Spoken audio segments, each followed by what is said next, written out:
So I'm very thrilled that so many people have joined us today, and I look forward to sharing with you some of my thoughts at this time, and more than that, working in different ways together to explore a shift in consciousness that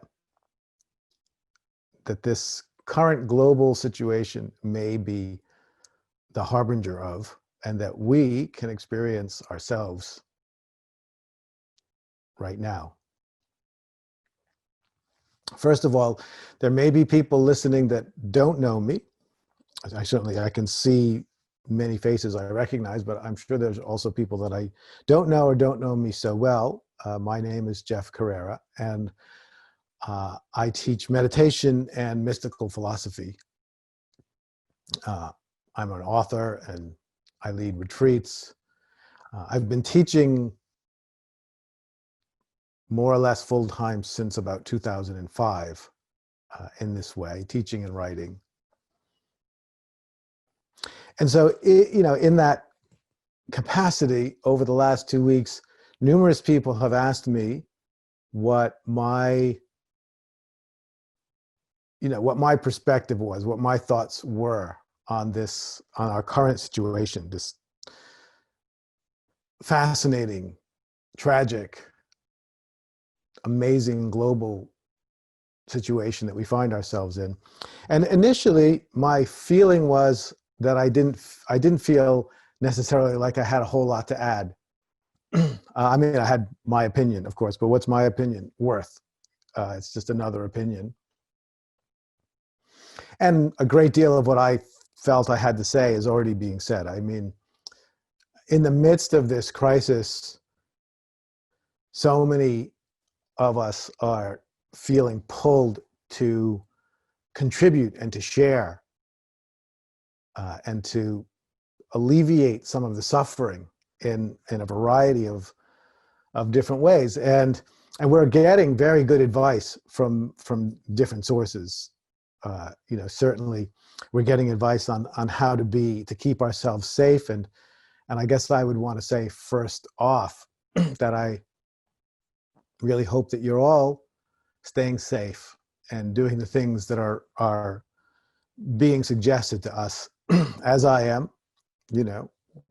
washing our hands, staying indoors, just being very vigilant about not either contracting the virus or spreading it if we happen to have it and don't know it.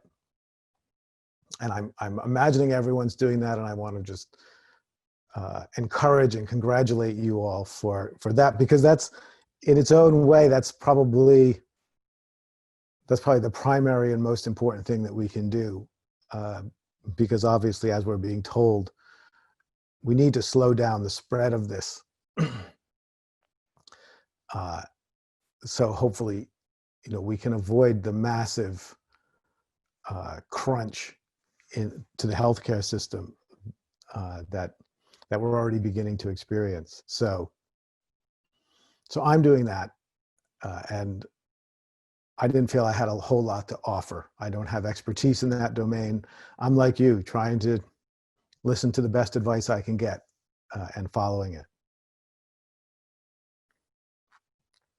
But there's other ways that people are helping. I know many people on this call are we're using these virtual means as we're using today in this time of isolation to connect and to share expertise and wisdom that we might have that might be valuable. I've done yoga classes this week virtually. I've listened to experts and lectures and politicians virtually, and I know many people are offering various forms of help that way, and I am too.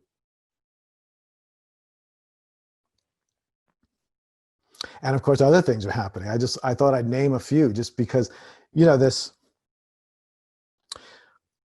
when I decided that I had something to say about this, the title that came to my mind was Opening Your Heart to the Challenge of Crisis. Now, we'll get into exactly what it means to open your heart throughout the course of these 2 hours. But one of the ways I like to express that is a somewhat humorous story from years ago when I was an engineer. So when I was an engineer, I was young, I was probably in my 20s. I shared an office with 2 other engineers, one who was my best friend, and one was a guy that I didn't know as well, but we worked together, for 3 or 4 years. And he was the kind of person that really kept to himself. It was very hard to get to know him. It was very hard to make real contact. I mean, we had a professional relationship, but generally speaking, he seemed somewhat depressed and unavailable for much relationship, beyond what was necessary. And then one day, he came into the office, and I saw him walking down the hall, and he just looked at me with a big smile, and he said, "Hi, how are you?" And the first time he'd ever done anything like that. And my immediate thought was, oh my God, he must have fallen in love. And all day he was so different. And at some point I finally said, "Hey, what's going on? You seem so happy." And he said, "Oh, I met this girl and da da da da." And I thought, I knew it, So when we think about opening our hearts, it's often, it's related to love. Love is a big opener. And by opening, I mean being available for other people. Now, the interesting thing about falling in love is you don't just become available to the person you fall in love with. You become available in general. It's difficult to control the aperture of an open heart. Of course, a great deal of it is directed maybe toward a single person, but the fact is it kind of spills in every direction. That's sort of the way it works. So in the current crisis, what's generated in a pandemic, we're all discovering what's generated because none of us have actually lived through one before. So this is a learning opportunity for everyone. But what's generated is a lot of fear, a lot of uncertainty. And fear and uncertainty doesn't tend to make you available. It tends to make you unavailable, right? The influence of fear and uncertainty can be to constrict availability. You get more focused in a defensive way. And so, what I wanted to talk about today, opening your heart to the challenge of crisis. I could have called it, opening to love in the challenge of crisis, just as easily. And of course, we're all doing this. We're all experiencing both the constriction of fear. I'm experiencing that at times, and the opening of love in the face of this. So in a crisis like this, I'm seeing some things, you're seeing some things that are really touching. You see sometimes you see the highest possibilities, the most loving possibilities of humanity come forth in this challenge. So I already spoke about healers that I know that are offering healings. I got one yesterday by phone, and it was magnificent to have that hour to just feel the grace of healing energy. And I know many people are offering things of that sort, yoga teachers, people offering talks of all kinds. In addition, locally, there's a group, and I'm sure this is happening everywhere. I happen to live in Philadelphia, so I tend to hear about what's happening here. But there's a group of people who are very busy in their homes sewing surgical masks. And there's a Facebook group to share information about patterns and materials and where to get them and how to do it and where to send them. You see people mobilizing in beautiful ways. There's also a whiskey distillery here in Philadelphia that a few weeks ago just reconverted their operation, their distillery operation, so that rather than making whiskey, they're making hand sanitizer, because they thought, alcohol is alcohol. So we could just as easily make hand sanitizer as we can make whiskey. And they converted because they recognized there was a need for this. And even more recently, and because my wife is involved with the Philadelphia school system, of course, all the kids are at home right now. And there was a question around offering online education. But the problem was 45% of all the school children in Philadelphia, which is a big city, so that's a lot of kids, don't have internet access. They don't have computers. They don't have internet access. Philadelphia is a relatively a socioeconomically challenged area. And because 45% of the kids wouldn't have access, then according to the laws of equal access, they couldn't offer online education because there were too many kids that couldn't get it. So hearing that, the president of Comcast, which is a Philadelphia-based internet company, donated $5 million worth of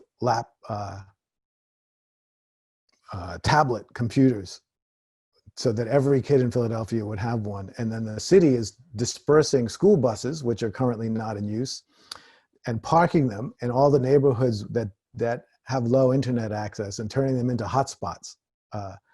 And so very quickly, every child in Philadelphia is going to have internet access, and they'll start online education. And of course, one can look at a situation like that and go, oh my God, those kids needed internet access 2 days ago also, and 2 weeks ago. Why weren't we doing it then? And there's validity to that point of view. But another point of view, and the one that we'll be looking at today, is that in light of the pressure of the challenge of this crisis, things are coming to light that could dramatically impact us moving forward. We could see things, we could see things that need to change, but we can also see our own capacity to make change. I'm sure if 3 months ago you had spoken to Comcast about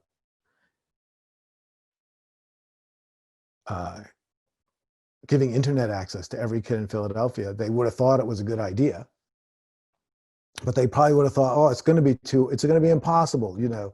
How are we going to get computers, tablets to all those kids, and how are we going to get them internet access? It would have felt, but all of a sudden, in the light of a crisis like this, we find out, oh yeah, we could do this. We just do it. When it's important enough to do, we get it done. And I think we can see things about ourselves that could be very positive.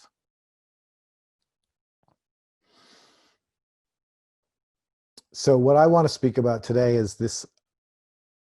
When I talk about opening your heart to the challenge of crisis, I'm talking about it I want to speak about it today at a kind of cultural level, at a level that could impact history.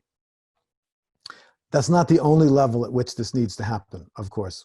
And as I said, people are opening their hearts in all kinds of ways, taking care of their neighbors, taking care of themselves, taking care of their families, offering opportunities to their communities that can be of help. Last night, this is a small thing, but it was fun. I contacted some of my friends. We're all, of course, in our houses. I'm self-isolating because I'd been traveling about a week ago. But we organized a reading room night by Zoom. So last night, I had a group of friends. We were all on Zoom. We just read for 2 hours in the house, because it's more fun to read together than it is to read alone in your house. So we're all finding ways to extend ourselves, to create loving interaction during this time of isolation, and where who knows what any of you are doing, probably all kinds of things at a certain level of opening your heart and taking care of this situation. Because we need to recognize that this is really a very difficult situation that involves a lot of hardship for all of us, and for some people more than others. And anything we can do to alleviate suffering, to create more connectivity, more ease of being is needed. And I know all of you are doing that in the ways that you can.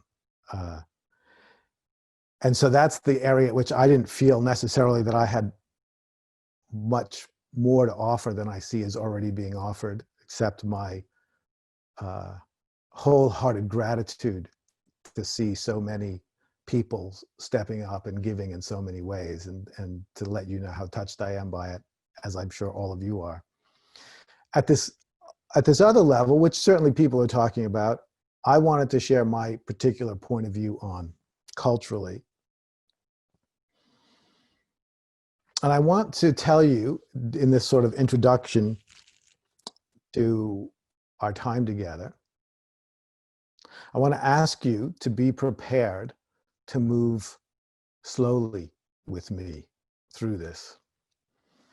It's part of what I see as a great opportunity.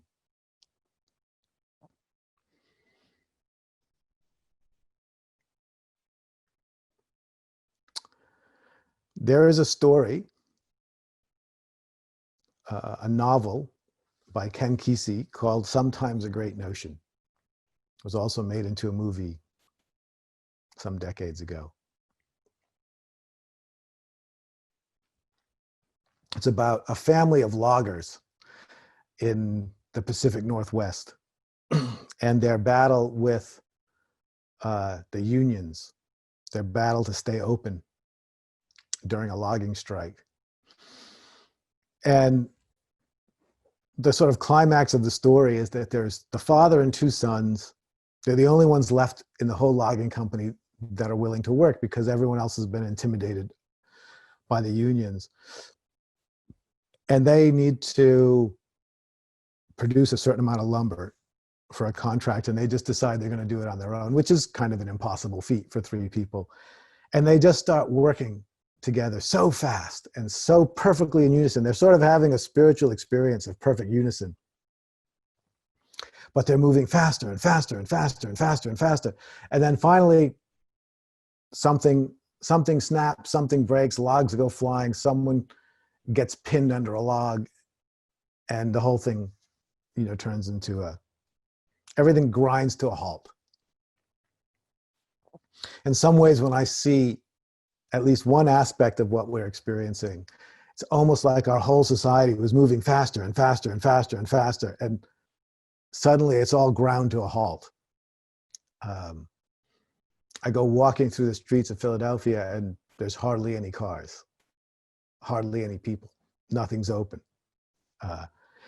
And part of that feels, I understand the economic consequences of that, and we're all experiencing hardship there and probably will.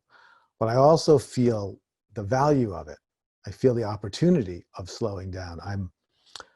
I've taken to speaking about that opportunity as an opportunity for a kind of global monasticism.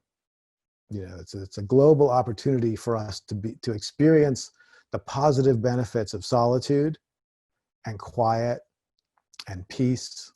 And as I'm sure many of you have read about, the planet seems to be enjoying a little break from all of our activity. And we as individuals can also benefit during this time.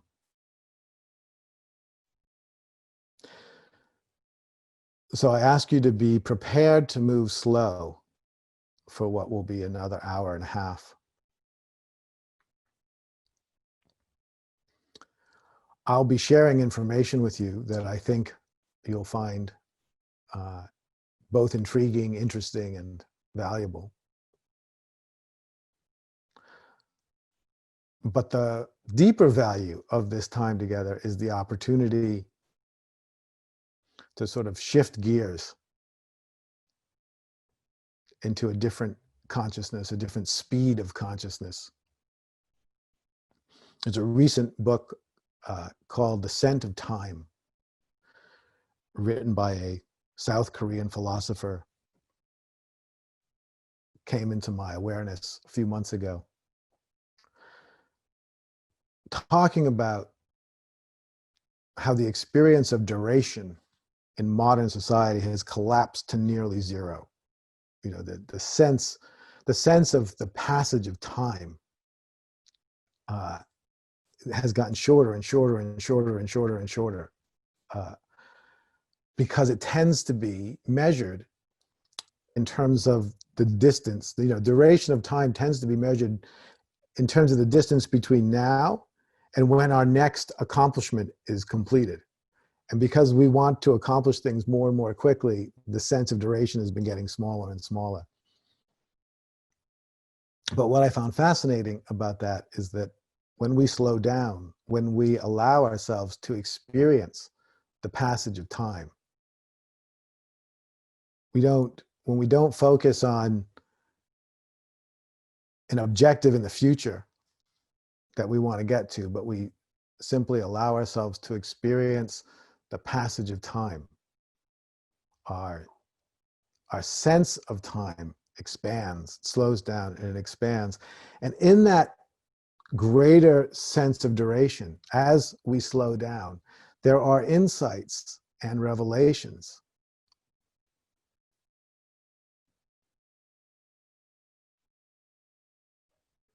that can come to the surface that simply cannot happen when we're moving too fast through time.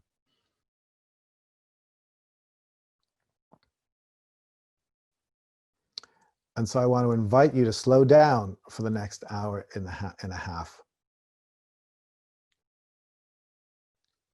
because that will create the conditions in which insights and perspectives and realizations can occur for you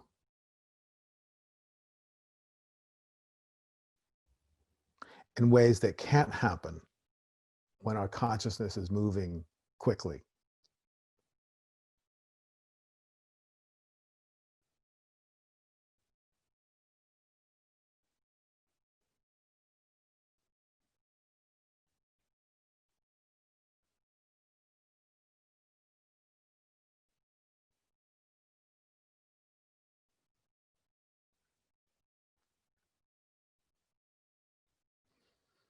This is a period of potentially, or one aspect of this time is a period of global monasticism.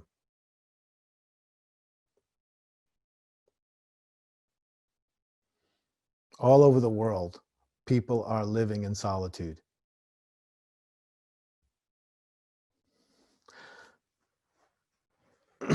I don't like the word isolation, you know, because to me it sounds like a punishment. It sounds like you're in prison and they put you in solitary confinement. Somehow solitude has more positive connotations for me, probably because I was so moved by the writings of the Catholic monk Thomas Merton, and he wrote so beautifully about the value and benefit of solitude. And so we're all experiencing more solitude.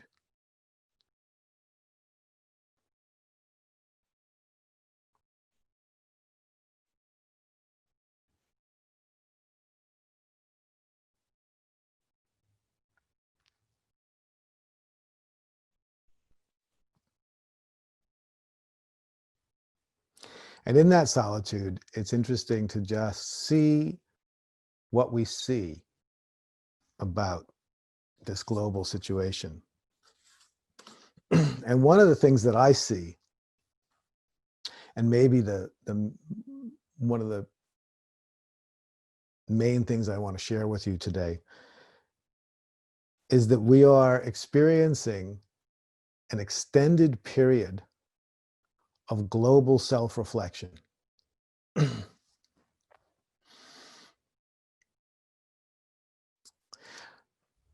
Many of you probably saw a movie called The Dish, D-I-S-H. It's a movie, I believe, made in either Australia or New Zealand. It's a magnificent film. If you haven't seen it, since we all have opportunities to watch movies right now, Maybe it's one you can find. But the dish, and I'll just tell you a little bit about it. The dish was about the first moonwalk, the event of the first moonwalk. So this was going to be a big moment. The first human being was going to step foot on the moon.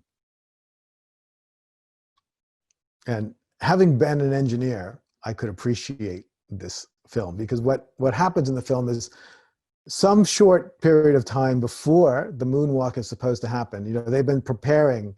This was going to be a big, globally televised event they've been preparing for. And they realized in some short period of time before the event occurred that the moment when the moonwalk was going to happen at a time when all of the radio telescopes which were located in the northern hemisphere would not be in range to be able to pick up a signal.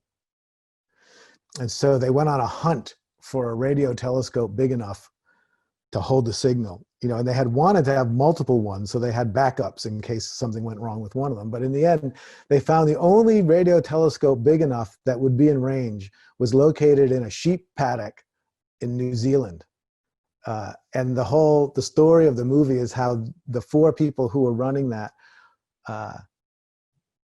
had to get up to speed to do the biggest globally televised event of all time in a short period of time.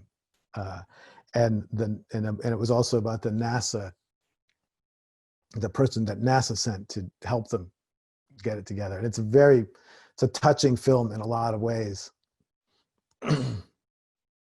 And of course, they managed to pull it together, sort of by their bootstraps at the last minute. And besides the drama of pulling it all together in such a short time, the other thing the movie was really about, and that it really portrayed very beautifully, was the significance of the moment of a human being stepping on the moon for the first time. Of course, that's a significant moment anyway. The first time anyone has ever stepped on a surface other than the surface of the Earth. It's a big moment, at least as far as we know. But what was emphasized, what you felt in this movie was, it was important. Part of the reason it was important was because a very significant number of people all over the world were watching at the same moment. And they knew they were watching at the same moment. They knew that essentially to a large extent, to an extent never before, the attention of human beings, almost as a global species, were trained on the same event. And that moment really shifted our, the sense of ourselves as a global species. It had a big impact. And clearly the coronavirus is a much more tragic event, obviously. It's tragic, and as I've said, there's hardship. And yet, from one point of view, it's like the lunar walk on steroids, because for weeks and probably months, a huge portion of the world, countries across the globe, are focused on the same event, which is the propagation of this virus. And the sense that we are in something together is so immediately palpable. And I think that alone is potentially, there's no way that we're going to get through this and not be changed. That's part of the point I want to make today. This is too big an event. This is not something you just live through, suffer through, get over, and then move on as if it didn't happen. There's no way that can happen. It's too big. But exactly what will result from this is not given. There's a most positive result, a most positive shift that can occur, and there are much less positive and potentially negative ways that this could affect the world. So a big part of my desire to speak with all of you today has to do with the fact that what kind of shift occurs as a result of this is going to depend on the people who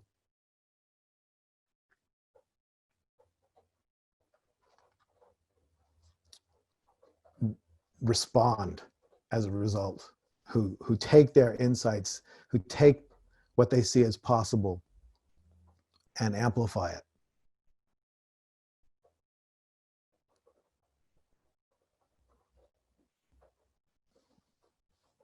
So let's just sit for a moment, and then I want to continue with some of those thoughts. But I want to just meditate a little, which all that means right now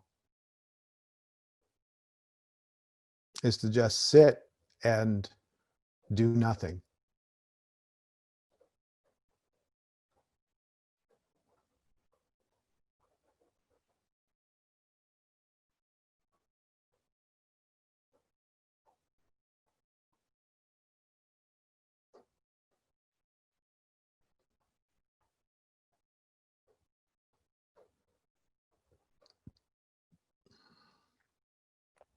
Allow yourself to relax.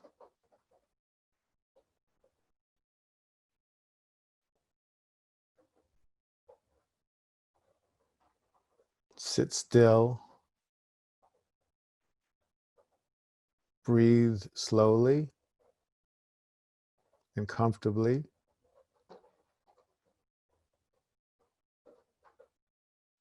Relax and let your body feel good.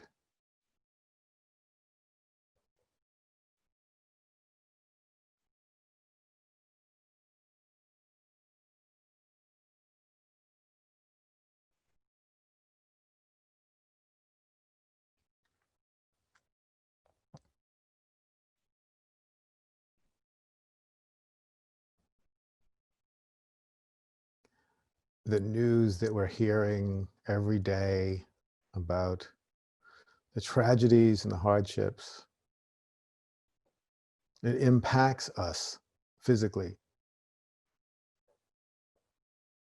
It lands in our bodies as tension.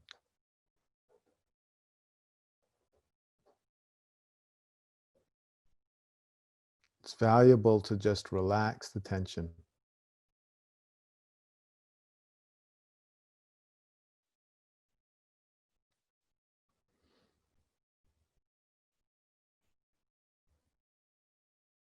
As long as the tension in your body is left unaddressed and unchecked,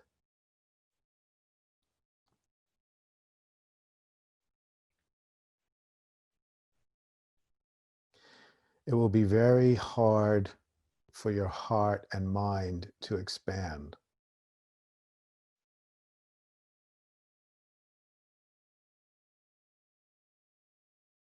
The tension and constraint in the body tends to become tension and constraint mentally and emotionally as well. So just relax.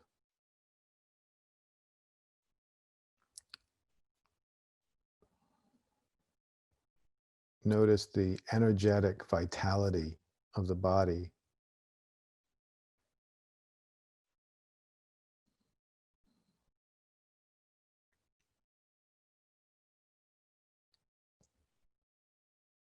Allow the sense of vitality to expand.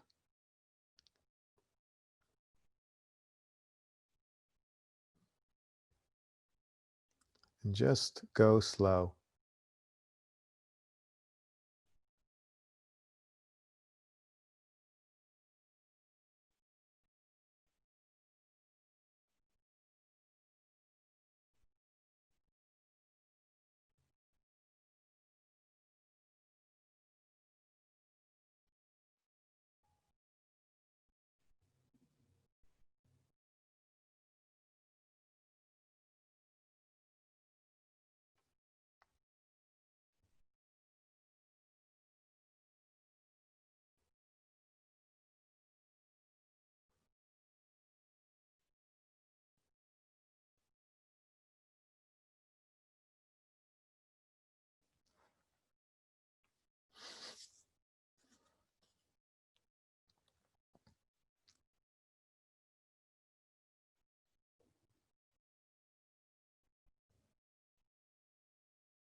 I'm feeling particularly abundant today.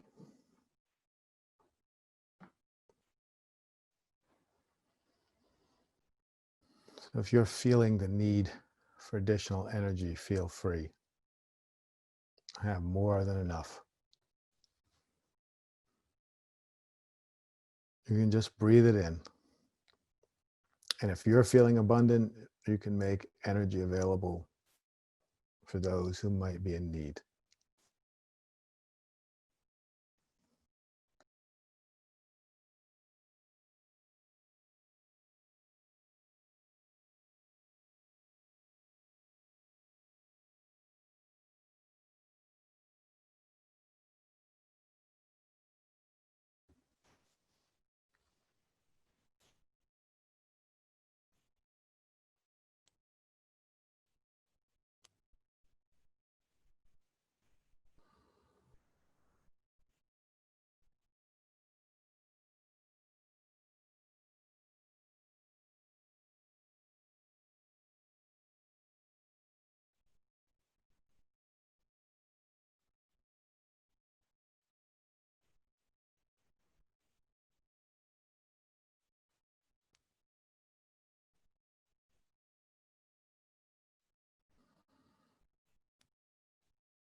Keep breathing.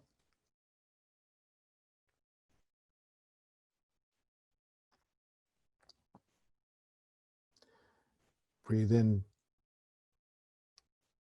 life force, energy, and vitality with every in-breath.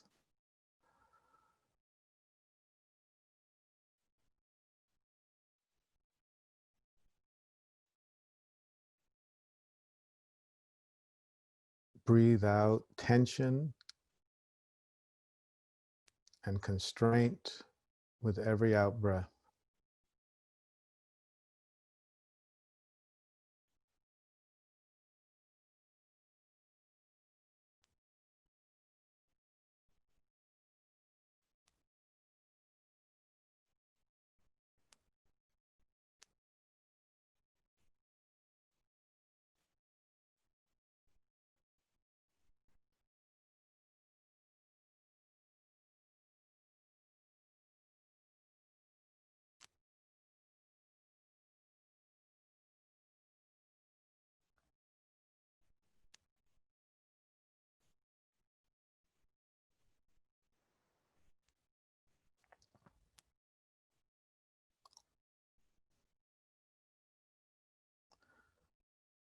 Notice if you reach a point where there's some part of you that's not willing to feel any better than you do.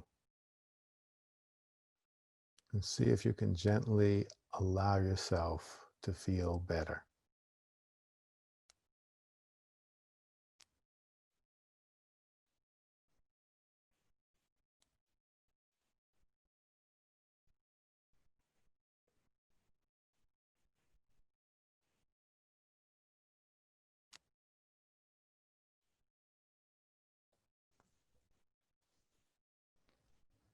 Sometimes we reach a point, and in light of the crisis, where we feel like it's selfish to feel good.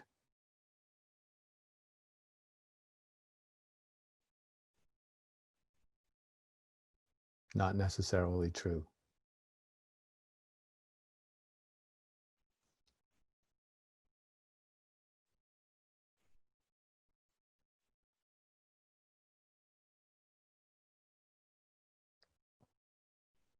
Feeling good can be the perfect foundation from which to care and to give.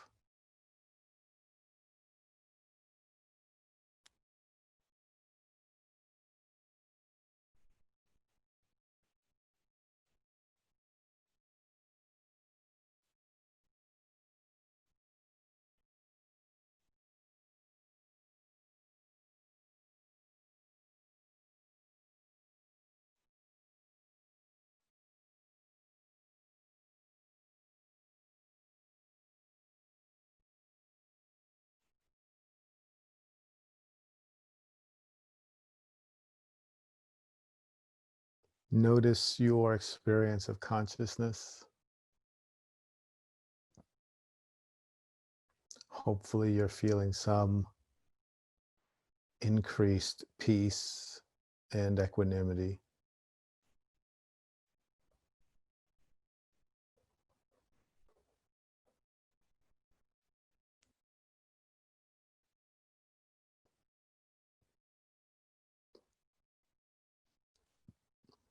The consciousness that you're experiencing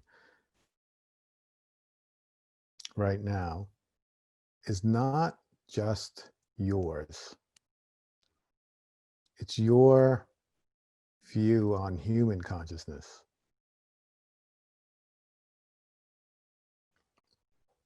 We all share consciousness. We have our unique vantage, but we're not separate. So as you relax and feel good, consciousness relaxes and feels good.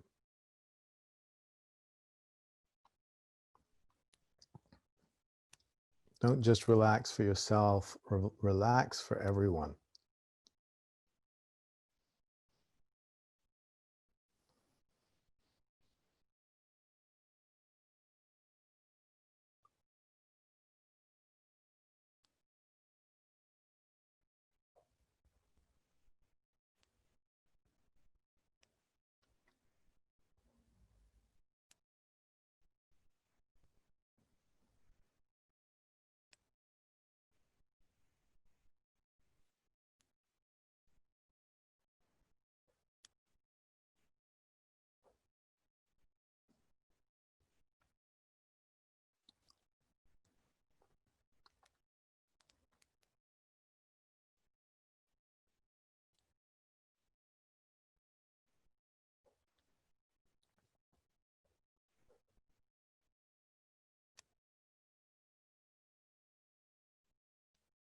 Relaxing is a gift. It's a gift that we receive, but it's also a gift that we give.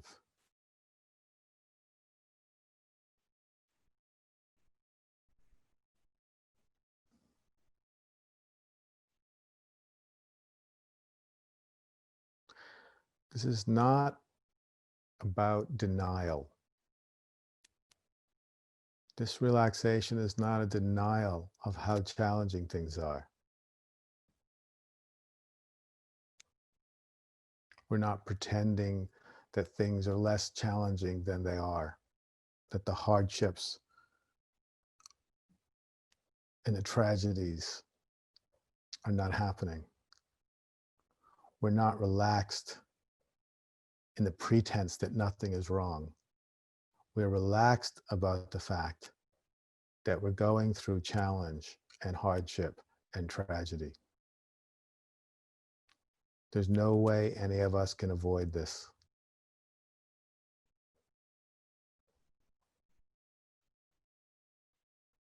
None of us knows what's going to happen in the next few days or the next few weeks. To us personally, to people we know, to the world in general.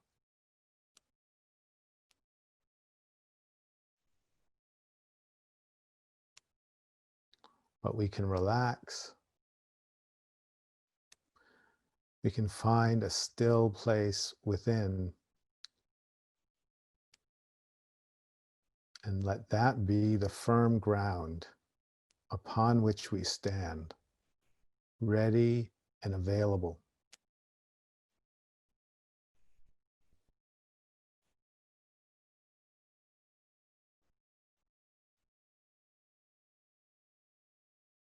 Available to love and care and give in whatever ways we are called upon to do.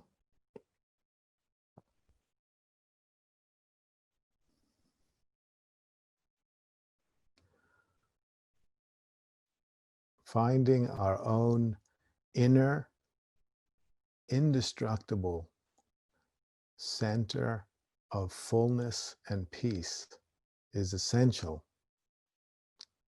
if we want to open our hearts to the challenge of crisis.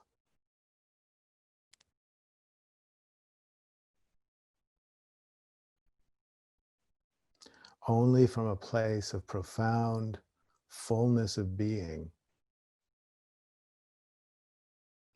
do we have something to give.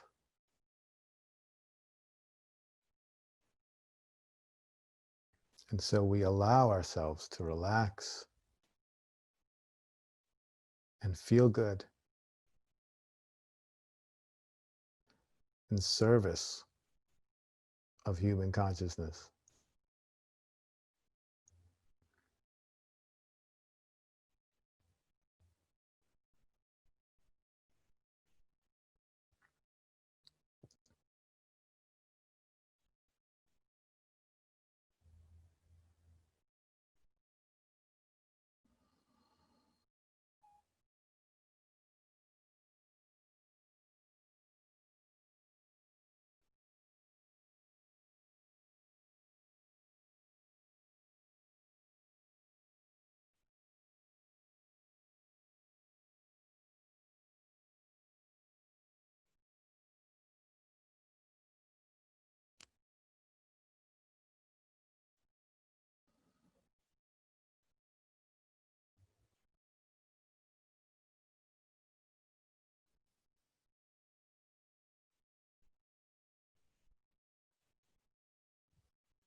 Open your heart.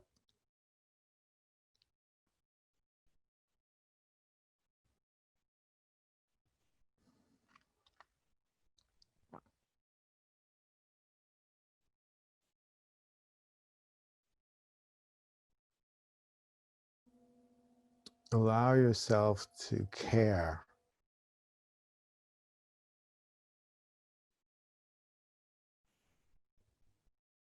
about what will happen to the world.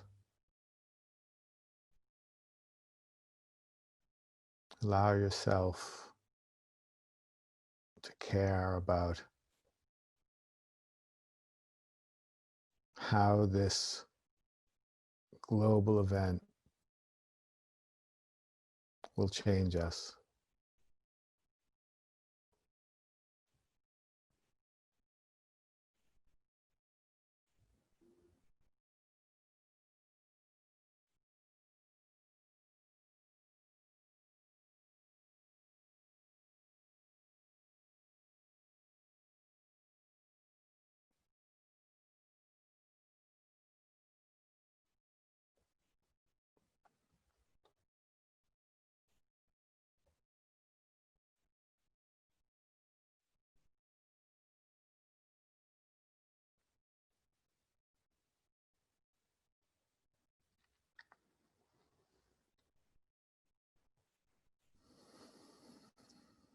Relax and let go.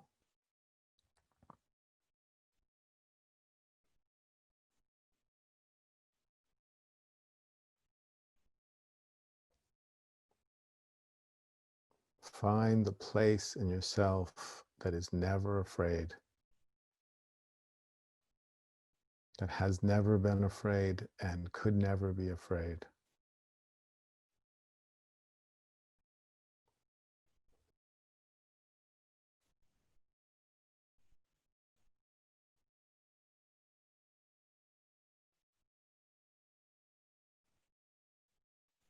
It's the place that is always calm and peaceful and content, no matter what's happening.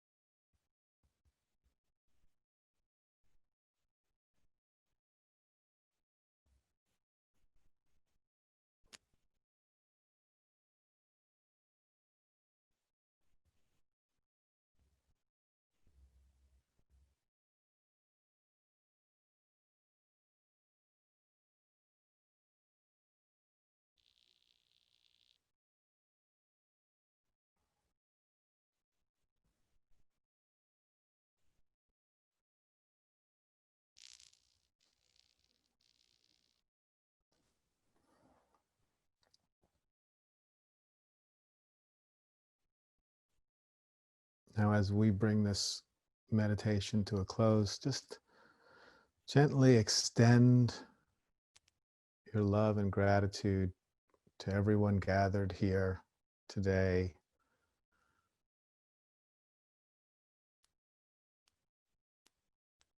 to everyone that's experiencing hardship around the world, to everyone who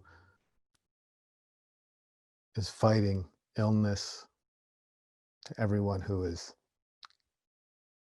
caring for those who are fighting illness, and just to everyone who's living through this time of uncertainty. Extend your love and compassion.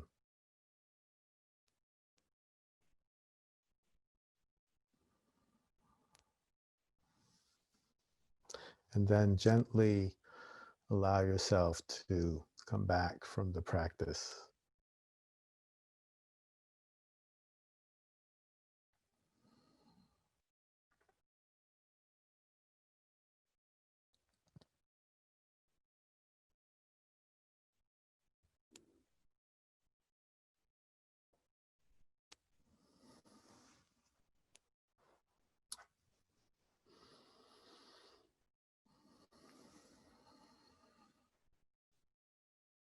What I wanted to do with this call was to gently and slowly and methodically allow us all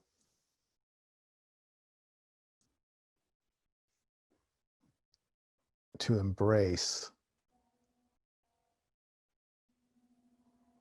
the auspicious moment of global self-reflection that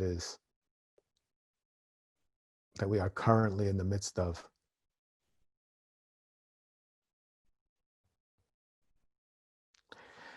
And part of that is really taking on board, really letting in the fact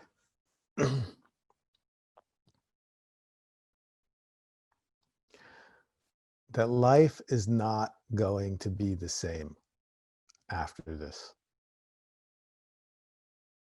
As I said earlier, this is not an event that we get through and then return to the way things were.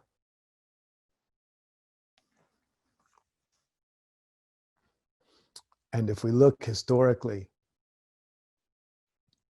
we will see that this kind of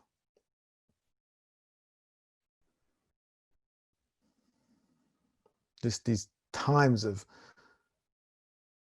widespread hardship and challenge generate change. in the world. Exactly what kind of change is what we need to be concerned about. The fact of change is a given, but what kind of change we can have some control over. We can make we have some influence over. So I'm just going to use one negative example just to make the point.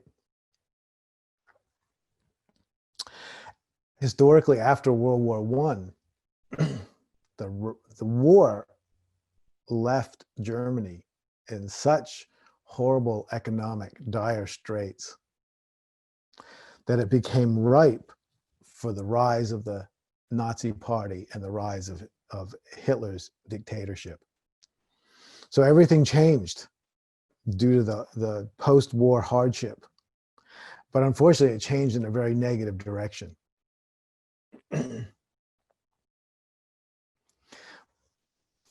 But there are many examples of hardships that led to very positive changes. And one which I particularly want to invoke today because I see it as one that inspires me. I see people like you and me involved in this kind of change, at least potentially. And it's the shift that occurred during the Romantic Revolution. They say that the Romantic Revolution, or maybe before I say that, there's a professor at Rice University. Well, he was in California, but he's now at Rice University. But I once heard him say in a lecture that we all live in the world that the Romantics dreamed of. They imagined it for us, and over time, it has become the world we live in. You know, that's how the world is formed. It's formed first in imagination. It's dreamed by people, and then it becomes manifest, real. And so Timothy Morton said, we live in the world that the Romantics imagined. The movement known as Romanticism, they say, was instigated by three things. The hardship of the Industrial Revolution, the dramatic failure of the French Revolution, and the poetry and writings of Goethe. So the French Revolution was an attempt to topple the monarchy of France, and in its place install something like the American, what had happened in America decades earlier, a government by, of, and for the people, a democratic government which was more aligned with the ideals of the Enlightenment.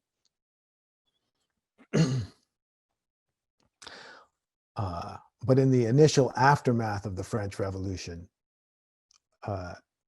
there essentially it collapsed into mob rule, and all of the nobility and their families and children were dragged into the streets and put to the guillotine until, as was famously said, the streets of Paris ran red with blood. And many of the people who had supported the revolution, both in France and afar, who had seen it as the next great victory of the Enlightenment, were disheartened.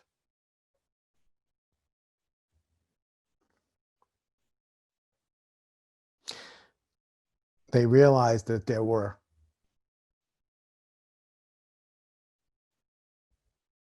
they wondered what went wrong. It was supposed to be perfect, but what went wrong? At the same time, all of Europe was in the throes of the Industrial Revolution, which was creating worse and worse living conditions for more and more people, in children working, everyone working more or less to their death.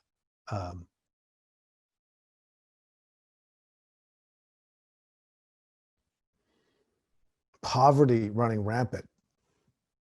There were no regulations, no constraints. People were being used.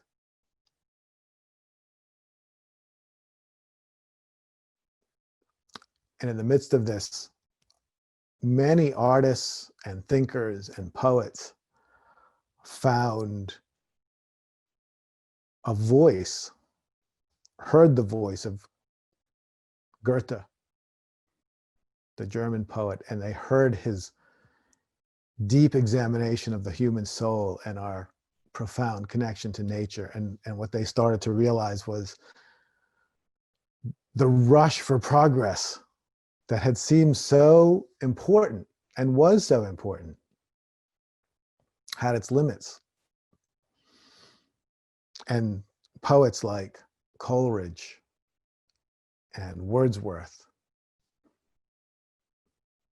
some of the philosophers of Germany, Fichte and Shelley,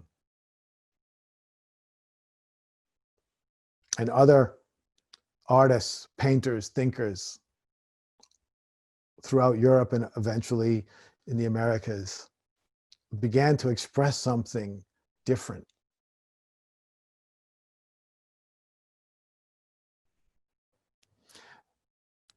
They realized that maybe we had rushed too quickly into progress. And, you know, a great example of romanticism and romantic thought is the novel Frankenstein by Mary Shelley.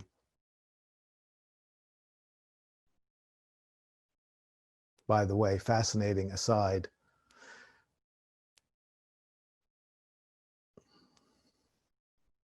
Mary Shelley, Percy Bysshe Shelley, someone whose name I forgot, and Lord Byron supposedly spent a weekend on a small island. And unfortunately, they were in a castle. They had rented a castle or something, and they were going to spend the weekend there. And unfortunately, it poured rain the whole weekend. And so they decided that what they would do to make the time fun is they would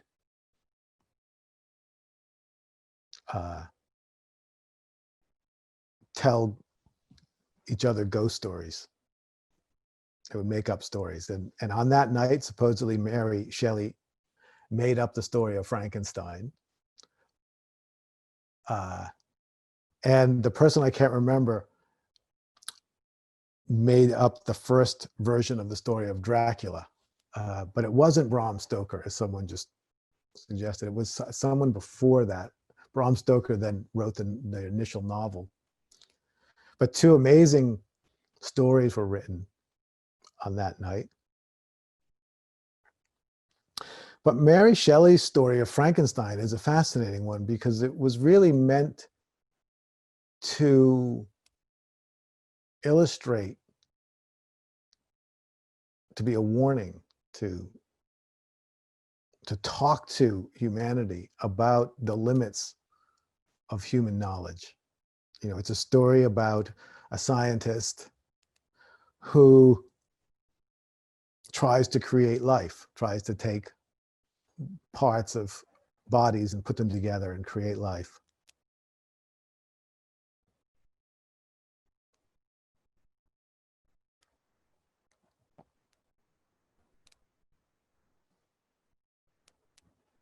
And of course, the result is both amazing and monstrous. So there's a romantic warning about the limits of science. But this is what was coming out, because prior to the Romantic Revolution, it was more or less accepted that progress was always good. And suddenly people realized, well, that's too simplistic. Progress isn't always good. They were also looking at the ecological devastation of the Industrial Revolution. You know, so in America, one of our leading romantic figures would be Henry David Thoreau, who wrote Walden his memoirs of time spent in the woods. And if you read Walden today, you'll realize that his concerns of the 1850s sound like they could have been written yesterday, because he was seeing possibilities that needed to be paid attention to, and they still need to be paid attention to. So this is what happens in times of global challenge.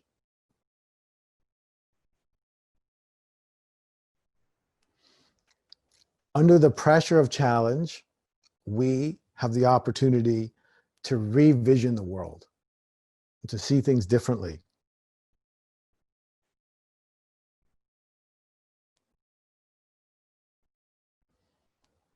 New possibilities for human consciousness will come to light, and many of us will see them. I'm sure many of us are already seeing them in the midst of all the challenge and all the demands placed on us.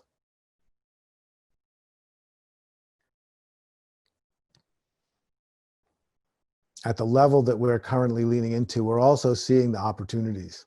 We're also seeing the way the world could be. And out of this, some people will give voice to those possibilities. Some people will write the poetry of this age, and they will paint the paintings of this age, and they will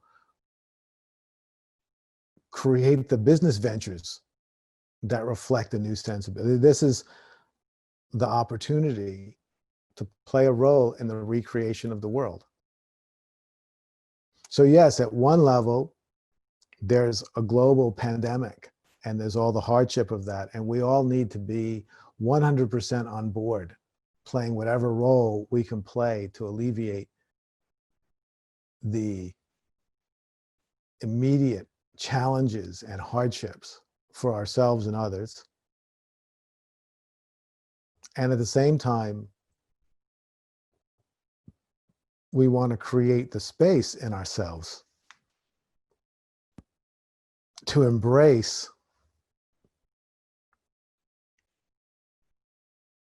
the monumental possibilities of this moment for the world.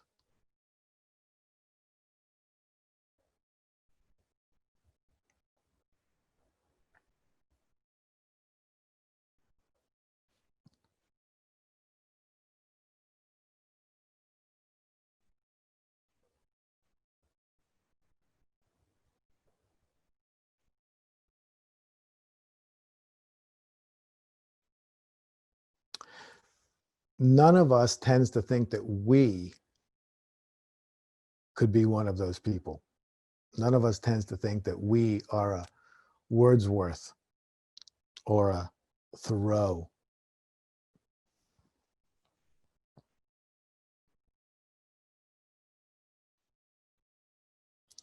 But Wordsworth wasn't a Wordsworth either. He was just a person.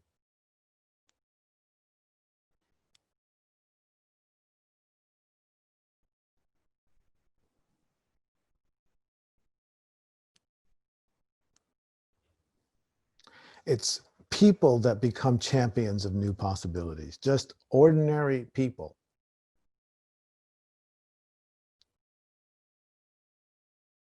And so if there's one thing I would really want to use this time for,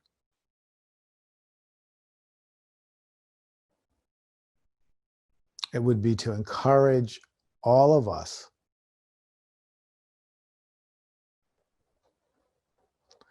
to not discount ourselves.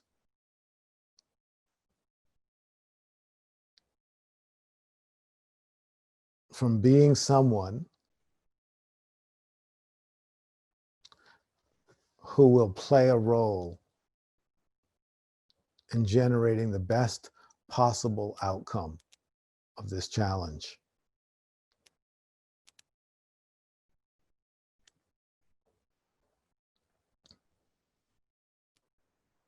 It's clear that this is going to be a difficult time.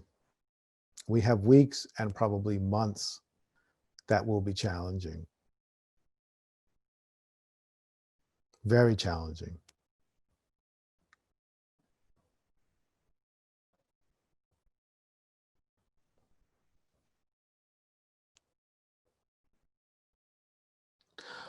And it's clear that we will get through it.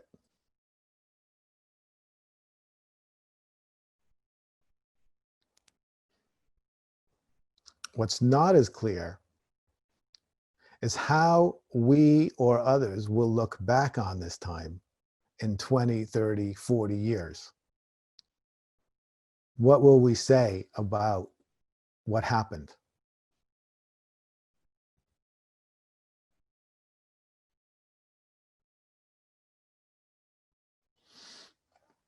You know, this time is different than the Industrial Revolution because we have means of media communication like the internet that allows us to share a global experience in a way that was just never possible before.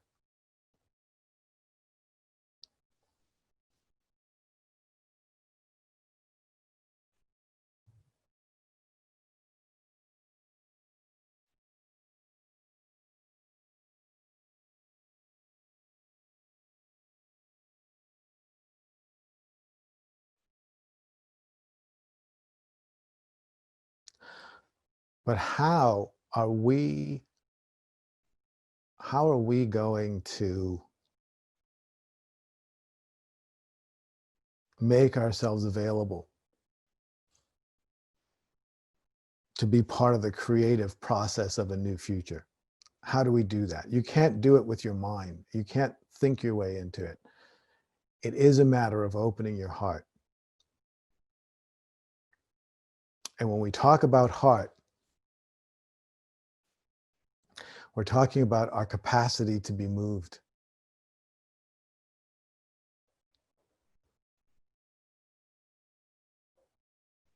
And Milton's epic poet, Paradise Lost, he takes a journey through the various levels of hell.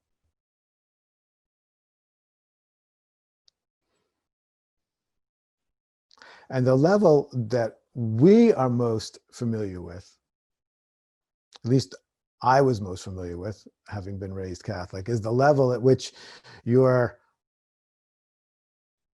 sort of floundering in a burning pit of molten lava, you know, burning for your sins, so to speak. But in Milton's Paradise Lost, there was a level below that. It's hard to imagine that there could be a level worse than that, but there was. It was reserved specifically for the angels who had, as the biblical story tells, who had rebelled against God. And they had the deepest level of hell.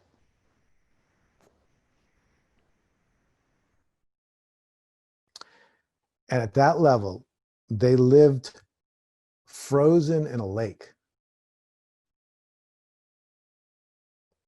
They were completely frozen in a block of ice because, and what was hell about it was that they could no longer be moved by the divine. They had sealed themselves off. And in Milton's vision of hell, sorry, I made a mistake. I'm talking about Dante's vision of hell.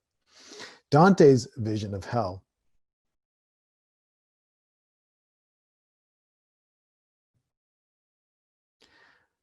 is like a fortress, but it's not a prison to keep people in.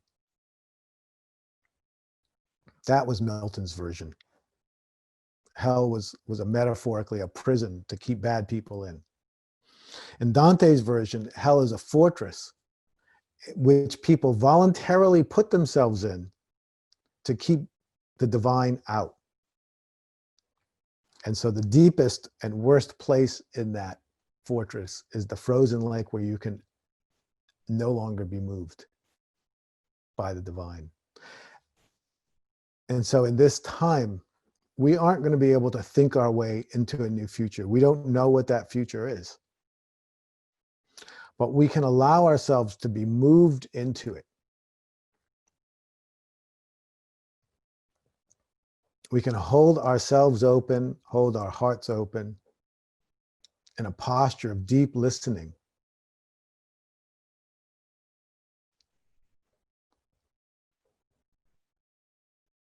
And we will see that in the midst of this challenge, there are currents of new possibilities. They may be faint at the moment, but if we open ourselves in the right way, we can start to be moved by them, start to be moved into new inspirations and new possibilities. And then we just surrender and let go and give ourselves to a future that doesn't exist yet.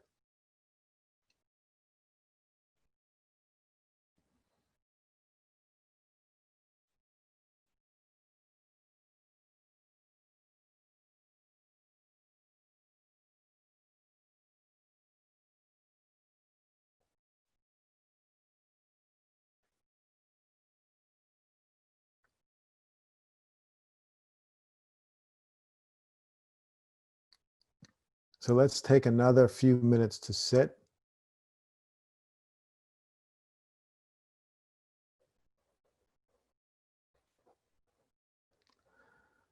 And relax. Remember to move slowly. Allow yourself to experience the duration of time without impatience.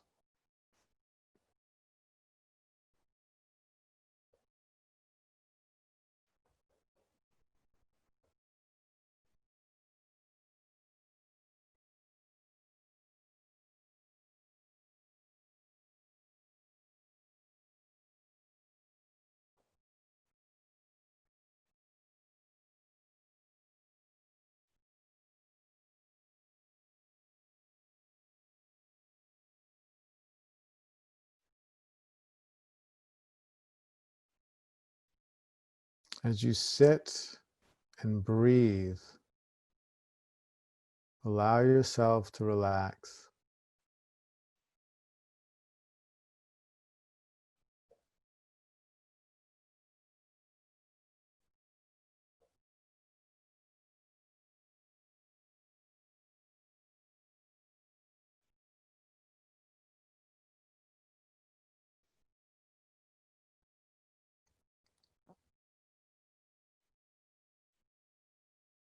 Allow yourself to get quiet.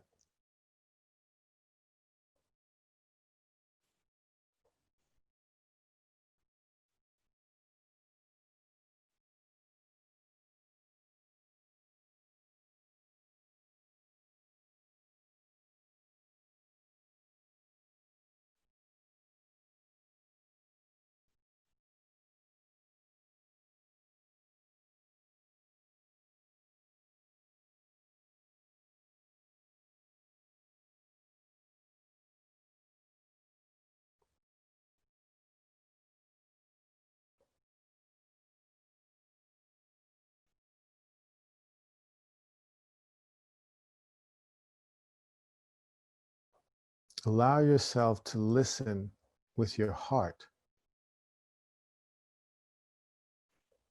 Listen with your feelings.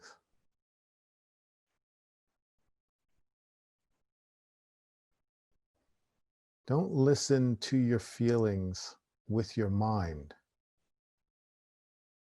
Listen with your feelings.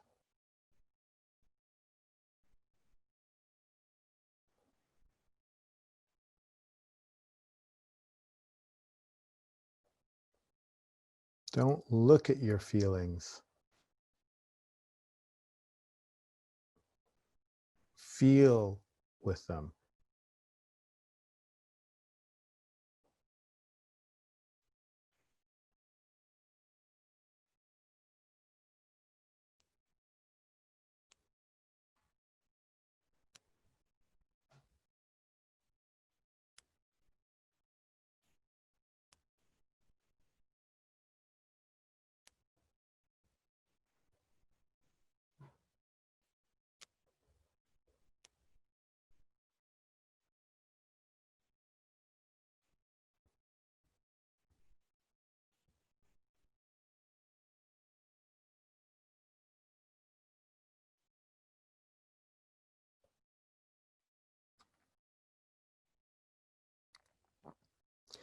You don't need to know what you're feeling in order to be moved by it. Attune yourself to divinity and be moved by her.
You have a gift to give.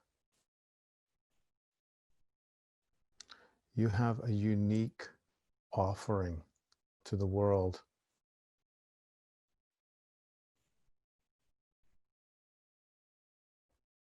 It's in you already.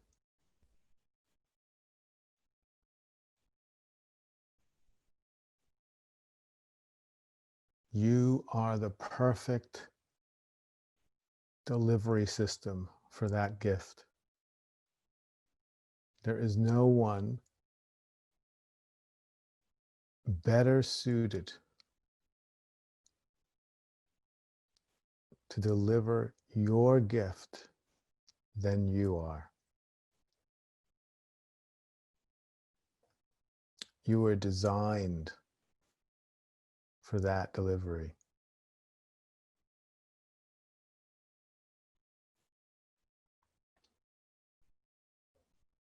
Your life, everything you've experienced, everything you've learned,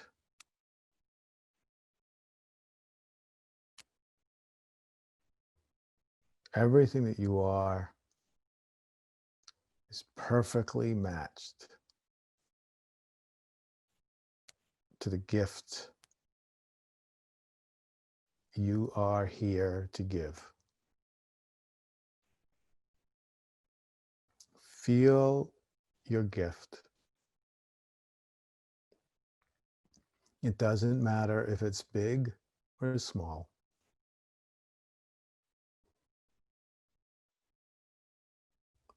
It doesn't matter if it will affect thousands or just a few.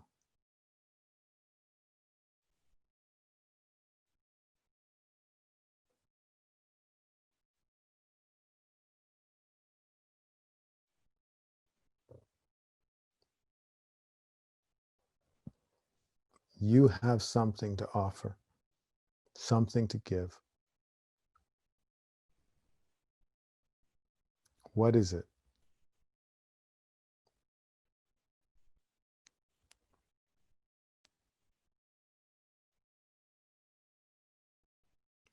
Relax into the unquestioned and unquestionable truth that you have something of tremendous and unique value to offer.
See if you can find that gift.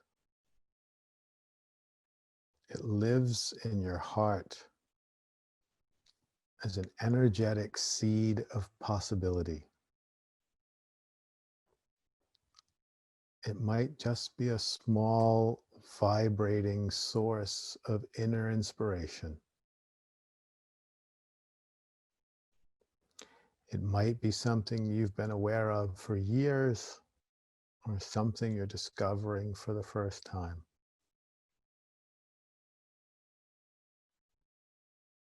It might be something you've developed all kinds of ideas about, many that may be helpful, others not. It may also be something that you know nothing about. Find that energetic source of inspiration in your own heart. Feel it.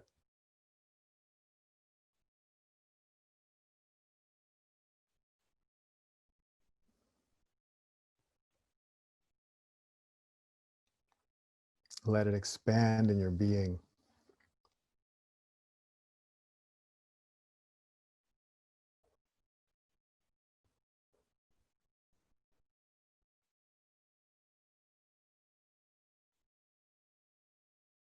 Relax around it. Relax into it.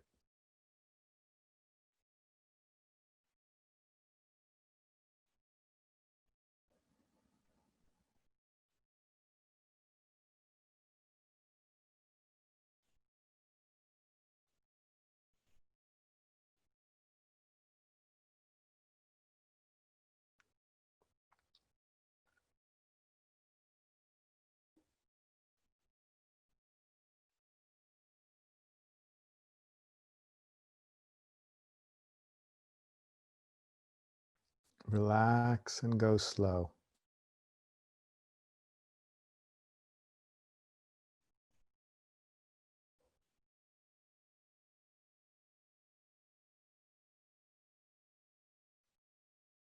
Let go of impatience.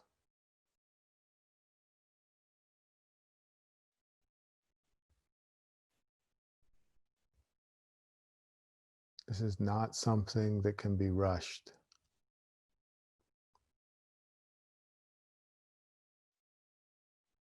This is a birth process. It takes as long as it takes. There's no way to speed it up. Just surrender to it happening.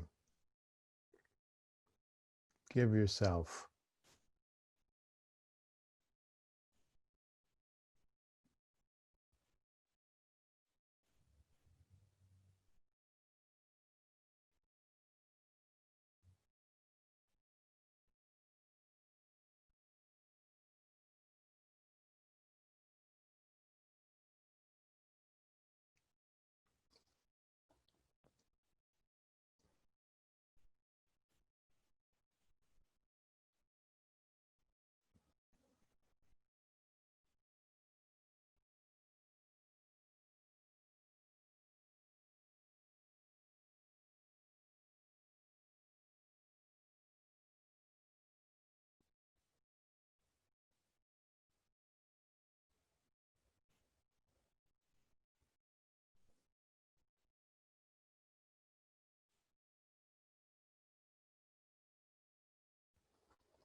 Okay, thank you all very much.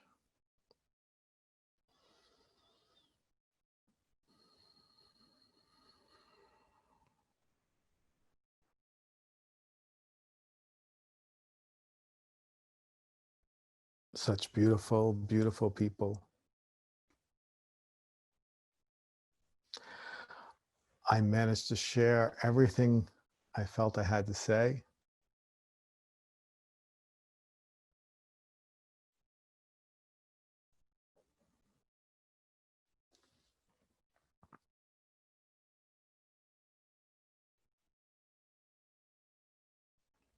I'm hoping that it will inspire you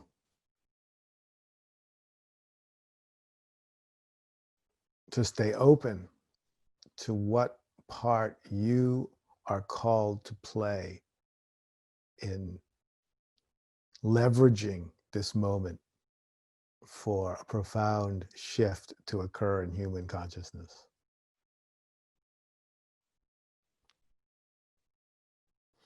Susan, I am also so grateful for the community that is here today. And yes, if you have anything to share, please share in the chat room. I'll try and read them as they go by.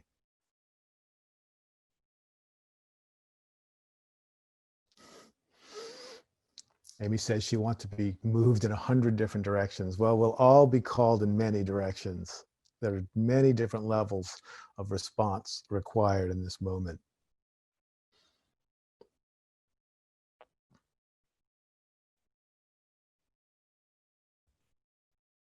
And Liz Stone, she says the new world, it's clear that the new world will be created through the heart and not the mind.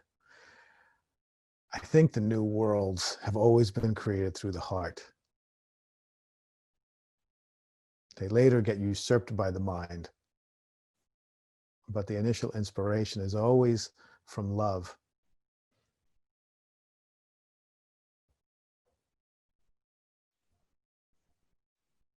Chuck, you're very welcome. I'm glad that you enjoyed the perspective.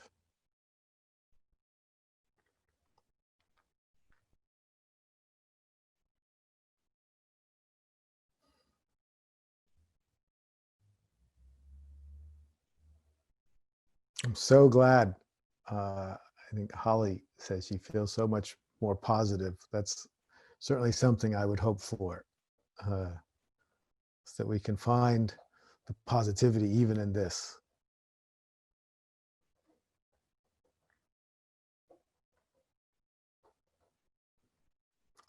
My heart is an open book to wonder into. Very nice.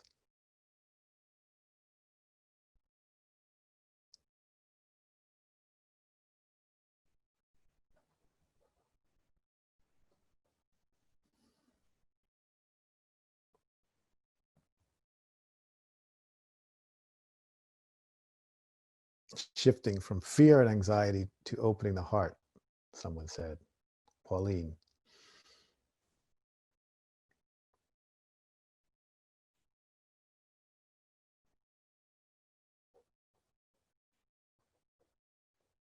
Such a beautiful gathering of people.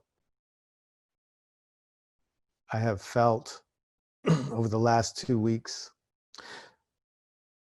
3 weeks ago, I was on retreat in Brazil, more or less oblivious to the fact that there was a global pandemic exploding in the world. But 2 weeks ago, I encountered the reality and rushed back.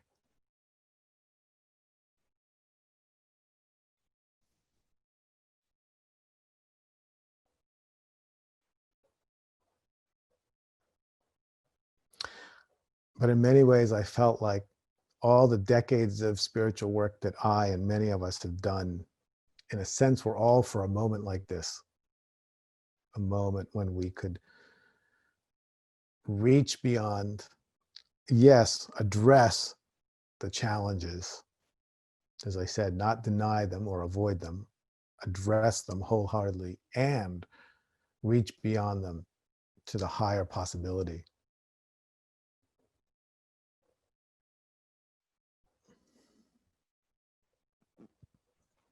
And I, of course, want everyone to be safe and to keep those closest to you safe. That's the first line here, is being safe ourselves and keeping those closest to us safe.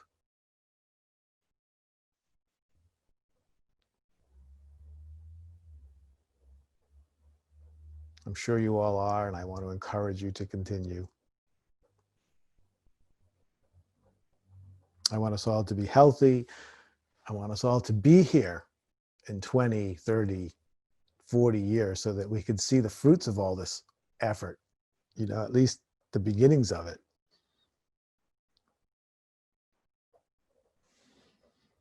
So beautiful. Okay, let's just sit for a last minute just with a wide open heart together, sharing love and compassion. Just open yourself up.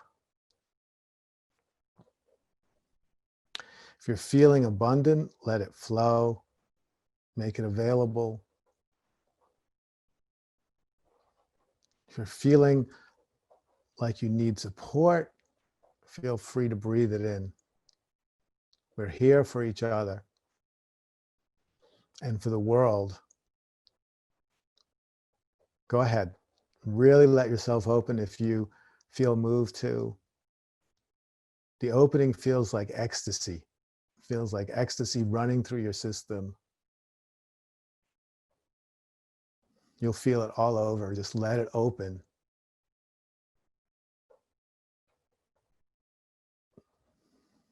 A portal for tremendous energy, a source of energy that always exists.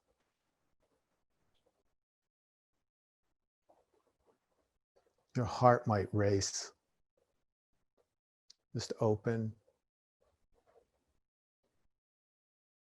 Breathe in.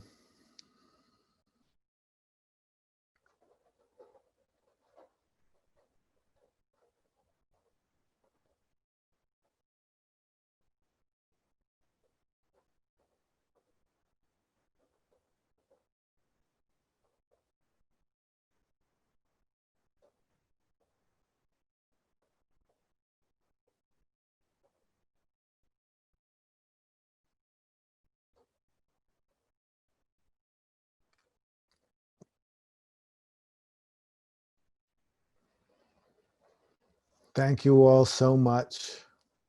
Such a beautiful time spent with you. I wish I could hug every single one of you, but not today. Unfortunately, maybe someday. But for the moment, virtual hugs is all we can give. But they're just as good. I love you, and I look forward to seeing what happens as we all move through this together. Thank you so much. Bye-bye.